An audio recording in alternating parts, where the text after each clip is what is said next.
ప్రభువు నామమున అందరికీ శుభోదయం. ఈరోజు దేవుని వాగ్దానము ఏమనగా, యోహాను రాసిన మొదటి పత్రిక 3వ అధ్యాయము 20వ వచనము. ప్రియులరా, మన హృదయము మన యందు దోషారోపణ చేయని ఎడల దేవుని ఎదుట ధైర్యము గల వారమగుదుము. సహోదరులారా, కొన్నిసార్లు విశ్వాసుల హృదయాలే వారిపై నింద మోపుతాయి.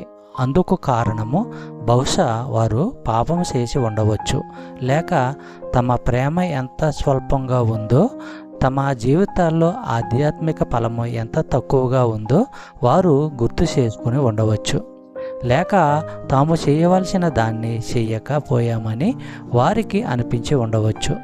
కానీ మనలో ప్రేమ ఉండి దాన్ని క్రియల్లో చూపిస్తూ ఉంటే దేవుని సన్నిధిలో మనకు నెమ్మది దొరుకుతుంది.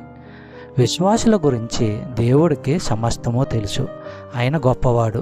మన బలహీనతలు, తప్పులు, పాపము అంతా ఆయనకు తెలుసు.